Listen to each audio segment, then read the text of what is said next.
This morning, God did wonders. And I'm expecting that God will do wonders again here in the 10 a.m. service. Amen. Who came here hungering for more of God? I've always said this, and I say it again. God, He can only move up to the level of our expectations. If you came here and you're not expecting anything from God, you're gonna get it. Nothing. But if you came here, you're expecting something big from God, you're gonna get it too. You're gonna get something big from God. Well, this morning we had some wonderful healings. I received some testimonies. Some of them shouted out their testimonies of healing. Some of them approached me privately. We had some great healings today, like cysts dissolving. I think that's so good. Pain, body pains that have been there for some years, just gone by the power of the Lord. And this 10 a.m. service, we're just believing that God will do the same. Amen. So let's pray and believe God for more. Lord, even as I stand before your people and as I stand before you, I just confess, God, that apart from you, I can do nothing. Lord, I confess that I am just a jar of clay, but you are the treasure in this jar of clay. And so I ask, God, that by your Holy Spirit, you will manifest that treasure today. You will manifest that treasure to your people. Meet your people, God. Just amaze them. Because you are wonderful, you are beautiful, you are glorious. And Lord, we set you free in our midst. You said in your word that where the Spirit of the Lord is, there is freedom. So God, I'm just declaring that you are free to do anything that you want to do today. In Jesus' name we ask this. And so right now we already say thank you because you have granted it. Amen. Amen. Come on, give the Lord a loud clap of praise. Hallelujah. Thank you, Lord. Wow. You know what? I believe this with all my heart, that God has actually called all Christians to be ministers. All of us. Tell the person beside you, you are a minister. Alright? I'm not saying na kayo ay ministro, but you are a minister, meaning that you get to minister for people in behalf of God. And so, for us to be able to minister to people, we need to look at our perfect model for ministry. And I say that there is no better model than our Lord Jesus Christ Himself. He is the perfect model for ministry. And we need to look at Jesus and we say, whatever Jesus did, that's our model. There is a very good friend of mine, although I don't know if he knows me personally, but he is still my good friend, Bill Johnson. And he says this, Jesus Christ is perfect theology. Well, that's how he sounds, I think. Jesus Christ is perfect theology. Everything that he said, everything that he did, everything about him, it's just perfect. So if we're looking for some good model for ministry, I'd say that would be Jesus. And so if we want to fulfill that commandment of God for us to minister, we need to look at Jesus and say, Jesus, I want to be able to minister in the same way that you ministered to others. And so for this morning, I want you to open your Bibles with me to the Gospel of Mark in chapter 1. We're going to look at Jesus and we're going to look at the way He ministered to people. Mark chapter 1, we start in verse 21. All right? Let me read it to you. They went to Capernaum, and when the Sabbath came, Jesus went into the synagogue and began to teach. Everybody say teach. The people were amazed at His teaching because He taught them as one who had authority, not as the teachers of the law. Just then, a man in their synagogue who was possessed by an evil spirit cried out, "What do you want with us, Jesus of Nazareth? Have you come to destroy us? I know who you are, the Holy One of God." "Be quiet," said Jesus sternly. "Come out of him."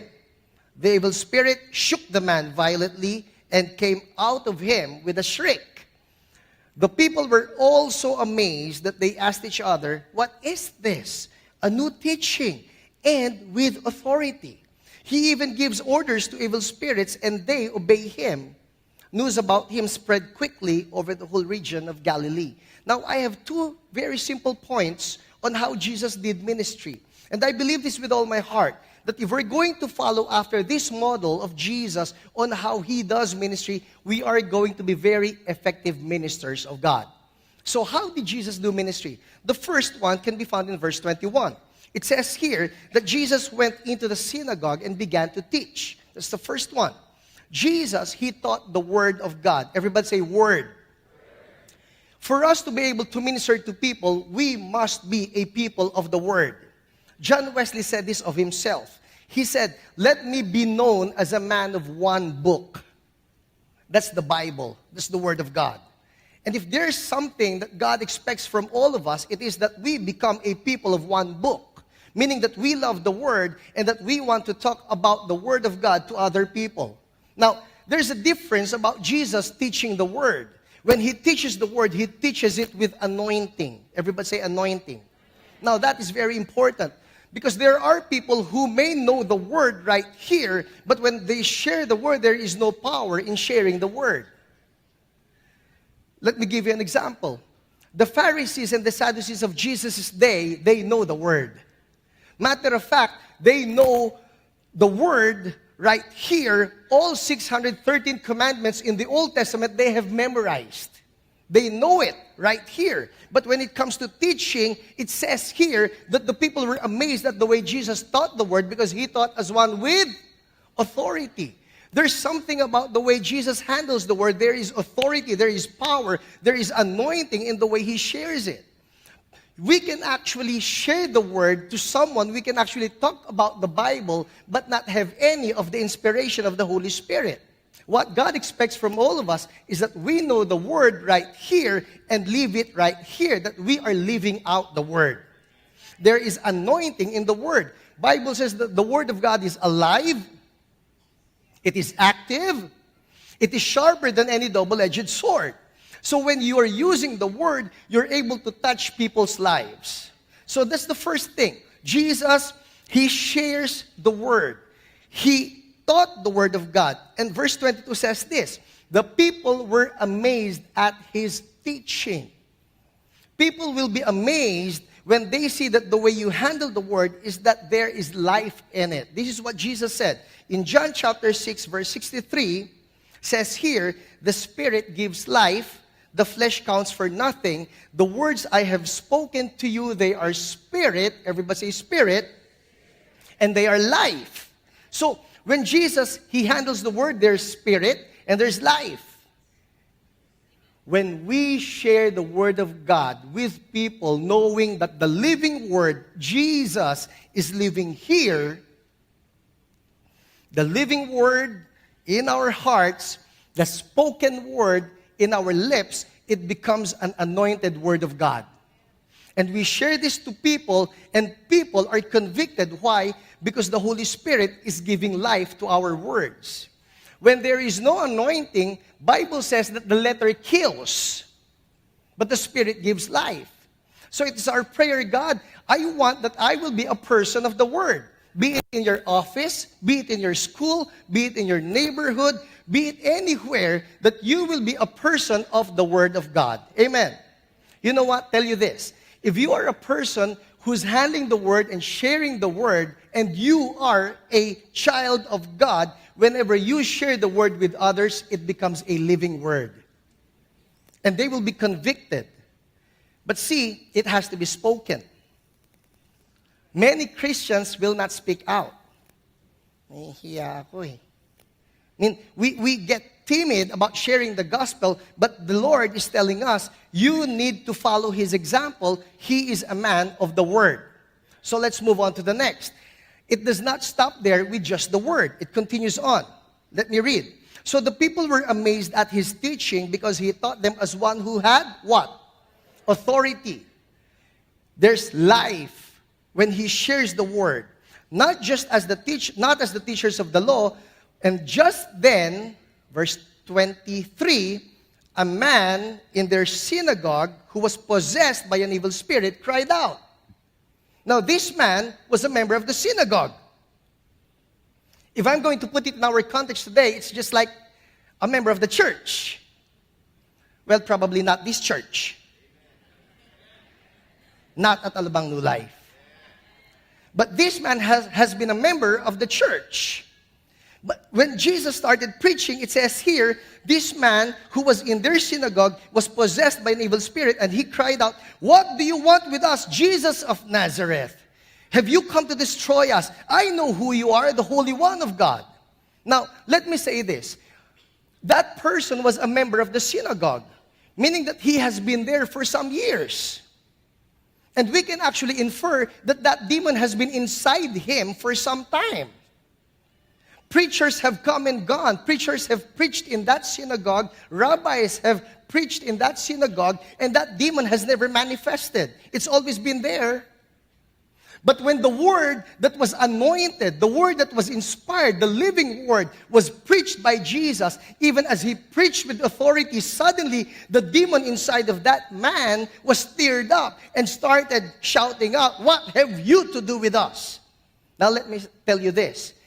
The anointed word actually convicts people. The anointed word will touch a sensitive nerve. And sometimes people will feel, "Oy, this preacher is becoming too personal. He's talking about me." Actually, that's the word of God, living and active, sharper than any double-edged sword.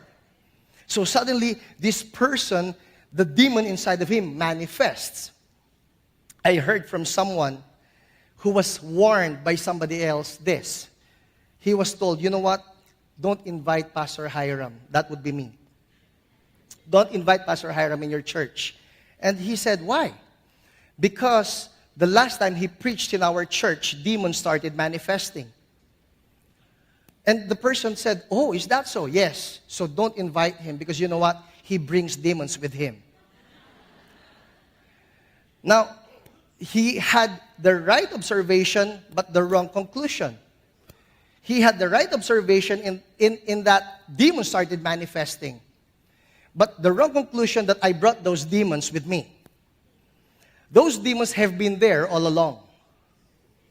But it was only when the anointed word of God was preached that those demons were stirred up and they started manifesting. Next thing that happened, the story goes, Pastor Hiram, he makes people drool. Yung naglalaway. So don't invite him because he will make your people drool. And I told the person who was telling me this, "You know what? I cannot make people drool. That's hard. Let me try it with you now." Drool. Drool. Come on. And so the story goes that drooling stuff, that drooling thing, it's not biblical. You're not to see anything about that in the Bible. And I said, how about when Jesus cast out that demon of deafness and dumbness, and the boy started foaming at the mouth? I think that's scriptural. Well, the thing is this. Demons started to manifest because the anointing came. And let me tell you this today. Well, not that I expect that demons will start to manifest, but I expect that there will be manifestations of the power of God in this place because Jesus is here. Amen. See, we believe this with all our hearts. Jesus Christ is the same yesterday, today, and forever. So if there is really the presence of Jesus in our midst, whatever happened during His time as He walked on the earth must still be happening here in our midst. Because Jesus said, "See, I will never leave you nor forsake you." That wherever 2 or 3 are gathered in His name, He is there in the midst of us. So if Jesus is here, let me say this. There's going to be a preaching of the word. That's number 1. And number 2, there's going to be a demonstration of wonders. It has always been the case with Jesus. And He told His people this. You know what? If you're going to follow me, you need to preach the word. And after preaching the word, you need to expect that there be wonders. Amen? So those are 2 very simple things that Jesus told His disciples. Who is a disciple of Jesus here? The rest? Well, tell you what, all of us have been called to be disciples. All of us. What does a disciple mean? It means you are a learner.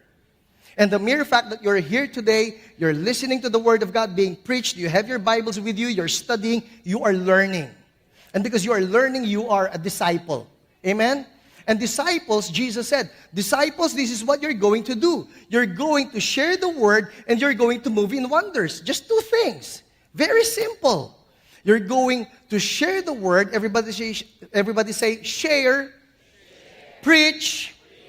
Well, Pastor, I'm not a preacher. You know what? Every Christian has been called to be a preacher. It is not true that pastor is synonymous with preacher. Although all pastors are supposed to be preaching, not all preachers are called to be pastors. All believers are called to be preachers. When Jesus gave the Great Commission in Mark chapter 16, go and preach the gospel, that was meant not just for some pastors, that was meant for all believers. So who is a believer here? The rest? Well, I assume you are all believers. After this, you must be a believer. All right? And all believers, Jesus said, you're going to preach the word. But it doesn't stop there. Go preach the gospel to all creation. That's the word. And then he says, and these signs will follow those who believe. The signs would be, you will cast out demons in my name. You will speak in new tongues. You will not be hurt by anything because there's divine protection over you. And then you will place your hands on the sick and they will be healed. Well, see, Pastor, that's exactly why I don't want to pray for people. I've prayed for somebody and the person died. And I thought that the verse says that I will place my hand on the sick and they will be killed. So from then on, I didn't want to place my hand on anybody. See, the promise is this. You're a believer. You share the word. Tell the person beside you, you will share the word. You can be a preacher without this mic. You can be a preacher without this pulpit. Whenever you talk to somebody about Jesus, you're preaching the gospel. You may be in the bus, you may be in your office, you may be in the campus, you may be on the street. You talk about Jesus, that's preaching. And Jesus says, you be not stingy about sharing the word. Just talk to somebody about Jesus. This morning, we had breakfast at the nearby Tropical Hut in the, BF part. And there was this man. He was having a hard time walking. And I asked him, what's wrong with you? And he said, well, I had this brain tumor. I was operated on. There's something that cracked in my right thigh. And, I have, what does he call the condition? He has a problem with his equilibrium. Can I pray for you? And he said, okay. So I prayed for him. You know what? Nothing happened. I asked him, can you please stand up? Check it out. Walk it out. And he tried to walk it out. So how is it? Well, I don't really sense anything has changed. But tell you what, after that meeting, I think he knows God is concerned for him. Healed or not, we are supposed to be channels of God's grace. So let's not be stingy about that. Let's not be timid about that. We are supposed to be giving away God's love to people. To listen to the whole message and to know more about New Life and its ministries, visit www.newlife.ph.